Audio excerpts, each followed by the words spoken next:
오늘 하나님께서 베드로를 통해서 아나니아에게 말씀하시기를 네가 어찌하여 성령을 속이고 땅가 얼마를 감추었느냐. 성령을 속였다. 이것은 다른 번역에 보면은 성령을 실망시키다라는 말로도 번역을 하고 있습니다. 성령을 실망시키다, 이 말씀 속에 두 가지 메시지가 있습니다. 첫째는 아나니아는 자신 안에 계시는 성령님을 실망시켰습니다. 아나니아가 이 속이는 짓을 함으로 성령을 실망케 하고 성령의 은사를 욕되게 하였던 것입니다. 여러분, 우리가 죄를 범할 때 상대방을 실망시킬 때가 있습니다. 부부 사이에, 부모 자식 사이에, 이웃 간에 어떠한 심각한 잘못과 실수로 실망을 시킬 때 상대방도 실망을 하지만 또 우리 자신에게 실망할 때가 있습니다. 그때 상대방도 가슴 아파하지만 우리 자신도 가슴 아픔을 경험하게 되는 것입니다. 그런데 우리가 간과하는 것은 우리가 죄를 범할 때 성령님이 실망하시고 성령님이 아파하신다는 것에 대해서는 우리가 아파하거나 관심을 두지 않는다는 것입니다. 야고보서 4장 5절에 너희는 하나님이 우리 속에 거하게 하신 성령이 시기하기까지 사모한다 하신 말씀을 헛된 줄로 생각하느냐. 다른 번역서에 보면은 하나님이 우리 속에 살게 하신 성령님은 우리를 질투하시기까지 사랑하신다는 성경 말씀을 여러분 하찮은 일로 생각하십니까? 성령님이 우리를 질투하시기까지, 시기하시기까지 사랑하신다. 여러분, 우리가 하나님보다 세상을, 사람을, 세상의 우상을 더 사랑하고 가까이 하면은 우리 안에 계신 성령님은 시기하시고 질투하시고 괴로워하십니다. 참으로 우리에게 실망하시는 것입니다. 여러분, 남편이, 아내가 자신보다 다른 상대방을 사랑하고 가까이 하면 얼마나 여러분 그 시기와 질투와 분노심이 우리 안에 일어나겠습니까? 다른 상대를 매일 만나고 다니고 가까이 하고 같이 다니는 것을 보게 된다면 얼마나 이 배반감과 배반감을 느끼고 치를 떨겠습니까? 그 실망감은 이루 말할 수가 없을 것입니다. 그렇지 않겠습니까, 여러분? 나만을 사랑하고 나만을 바라보며 결혼을, 그 사랑을 맹세했건만 어떻게 다른 여자를 날마다 만나, 다른 남자를 날마다 만나고 희덕거리면서 이렇게 그렇게 지낸다는 거 보게 되면은 그 실망감은 정말 말로 다 할 수 없을 것이고 분노와 실망감으로 밤잠을 잘 못 이루게 될 것입니다. 사랑하는 성도 여러분, 예수님은 우리의 남편이십니다. 우리가 예수님보다 다른 세상 것을 더 사랑하고 우상으로 섬긴다면은 얼마나 아파하시고 얼마나 괴로우시겠습니까? 우리가 성령님보다 다른 것을 더 가까이 한다면은 얼마나 시기 질투하시며 우리 안에서 탄식하시고 실망하시겠습니까? 나의 행동이 예수님을, 성령님을 가슴 아프게 함을 우리는 알아야 되고 우리의 행동을 신중하고 거룩하게 갖고 나가야 됩니다. 그리고 우리의 죄악으로 성령님을 아프게 한 것들이 있다면은 우리는 그 즉시 빨리 돌이켜야 되는 것입니다. 사랑하는 성도 여러분, 성령님을 실망시키지 말고 기쁘게 하시기를 축원합니다. 성령님이 우리를 자랑스럽게 여기도록 우리가 믿음으로 살아갑시다. 출애굽기 33장 17절에 여호와께서 모세에게 이르시되 내가 말하는 이 일도 내가 하리니 너는 내 목전에 은총을 입었고 내가 이름으로도 너를 알미니라. 하나님께서 모세에게 내가 너를 이름으로 안다. 그 정도로 너는 나에게 특별한 자이다. 내가 하나님의 집에 온 집에 충성됨을 내가 안다. 그렇게 내가 이름으로도 너를 알 정도로 너는 그 정도로 나에게 귀한 자이다. 사랑하는 성도 여러분, 여러분과 제가 정말 주님을 사랑하고 충성됨으로 정말 하나님의, 모세처럼 하나님의 자랑이 되고 기쁨이 되고 실망이 아닌 그런 영광을 돌린 자 되시는 자를 축원합니다.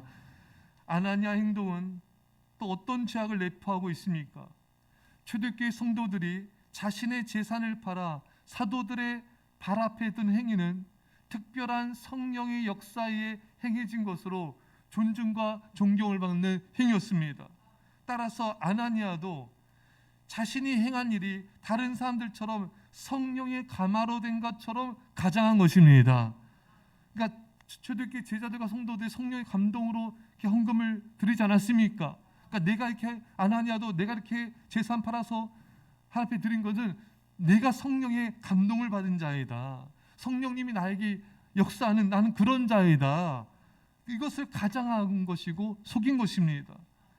이것이 바로 성령님을 속인 행위라는 것입니다. 자신에게 성령님이 역사하셔서 한 행위가 아닌데도 마치 성령님이 역사하셔서 이렇게 한 것처럼 사람들에게 보이고자 하는 이 행위들이 바로 성령님을 속이는 것이라는 것입니다. 깨어 기도하지 않는 삶에도 깨어 기도하는 것처럼 자신을 말해서는 안 되는 것이며, 깨어서 예배하며 충성하는 자가 아님에도 사람들 앞에서 그런 자인 것처럼 자신을 포장해서도 안 되는 것입니다. 있는 모습 그대로, 부족하면 부족한 대로 그대로 나타내면 됩니다. 자신을, 또 자신의 남편을, 아내를, 가족을 포장해서 말해서도 안 됩니다. 남편이 믿음이 없고 부족한데도 마치 대단한 것처럼 그렇게 말하는 오버액션에서도 안 됩니다. 아내도 마찬가지고 자녀도 마찬가지인 것입니다. 그렇게 말하는 것이 거짓이고 우리 자신을 내세우려는 또 다른 교만에 불과한 것입니다. 사랑하는 여러분, 있는 그대로 말해야 됩니다. 과장하거나 그것을 덧붙이거나 그것을 정말 감추는, 자신의 연약함을 감추는 것으로 해서는 안 되고 있는 모습 그대로 가장함이 없이 우리는 믿음으로 살아갑시다. 또 아나니아의 또 다른 속임수는 무엇이었습니까? 아나니아는 사도들에게 돈을 가져옴으로 사도들 안에 계신 성령님을 실명시켰습니다. 아나니아는 자신이 성령의 은사를 받은 사도들을 다른 사람들처럼 쉽사리 속여 먹을 수 있다고 생각하였습니다. 아나니아는 사도들을 속임으로 사도들 안에 계신 성령님이 자신의 속임을 분별하지 못할 것이라고, 알지 못할 것이라고 판단한 것입니다. 이것이 바로 사도들 안에 있는 성령님을 우습게 여기고 성령님을 속인 행위라는 것입니다. 사랑하는 성도 여러분, 하나님의 종을, 하나님의 사람을 속이려는 행위는 그 안에 계신 성령님을 속이는 행위인 것입니다. 베드로는 아나니아의 행위와 그 마음의 동기를 간파했습니다. 아마 성령님이 말씀해 주셨을 것이에요. 또는 성령님이 주신 지혜로 분별하였을 것입니다. 성령으로 충만한 사람, 성령의 은사를 받은 사람은 분별력이 뛰어납니다. 사람들의 말을 들을 때 그 사람의 말이 거짓인지 아닌지, 과장된 것인지 진실된 것인지 분별할 수가 있는 것입니다. 왜? 성령님은 지혜와 계시의 영이시기 때문이신 것입니다. 에베소서 1장 17절에 우리 주 예수 그리스도의 하나님 영광의 아버지께서 지혜와 계시의 영을 너에게 주사 하나님을 알게 하시고, 성령으로 충만하면 지혜와 계시의 영으로 충만해집니다. 분별력으로 충만해집니다. 어떤 사람이 말하는 것을 잘 분별하게 되고 또 그것을 잘 깨닫게 되고 또 그 사람에게 바른 지혜의 말들을 할 수가 있는 것입니다. 그 사람이 모르는 그 사람의 마음속 깊은 죄악까지도 성령님이 보게 하십니다. 왜 그러한 상처를 가지고 살아가는지도 분별하게 하여 주셔서 그 원인을 짚어주며 치료를 이루게 하시는 것입니다. 그 사람의 장점과 잠재력을 성령님이 분별케 하시고 그 잠재력을 끄집어내어서 하나님의 사람으로 세워나게 하신 것입니다. 이외에도 성령님은 지혜와 계시형으로 충만하게 하여 사탄의 속임수를 깨닫게 하시고 이 시대의 거짓된 사상과 시대 정신을 꿰뚫어 보게 하셔서 미혹되지 않게 하시고 또 미혹된 사람들을 진리로 인도하게 하시는 것입니다. 사랑하는 성도 여러분, 성령의 사람을 속이려 하지 마십시오. 하나님이 세우신 사람을 속이려 하지 마십시오. 그것은 그 사람 안에 계신 성령 하나님을 속이는 것입니다. 여러분과 저는 언제나 진실되며 거짓 없고 정직한 그리스도의 제자들이 되시기를 주의 간절히 축원합니다. 기도합시다. 사랑의 아버지 하나님, 우리 안에 성령님을 실망시키는 모든 행위들 이 시간 낱낱이 회개하게 하여 주옵소서. 우리 죄를 용서하여 주옵시고 주여 성령님을 실망시키며 예수님을 마음 아프게 한 모든 죄악들을 용서하여 주시고 이제 우리가 주님만을 사랑하며 주님께 충성함으로 이름으로도 내가 너를 안다는 주님의 자랑이 되는 우리 모두가 되게 하여 주옵소서. 아버지 하나님, 이 시간에 하나님 우리가 사람들 앞에서 아버지 아나니아처럼 정말로 성령님을 속이는 하나님의 사람을 속이는 아버지 그런 자가 되지 않게 하여 주시고 아버지 과감하지 아버지 우리 과장되지 않게 하여 주시고 아버지 우리 있는 모습 그대로를 드러내게 하여 주시며 성령이 사람으로 분별하며 많은 사람들을 치유하고 세워주는 그리고 아버지 안에 거짓된 영들을 몰아내는 그런 믿음의 사람들로 우리를 세워 주옵소서. 감사드리며 예수님의 이름으로 기도합나이다. 아멘.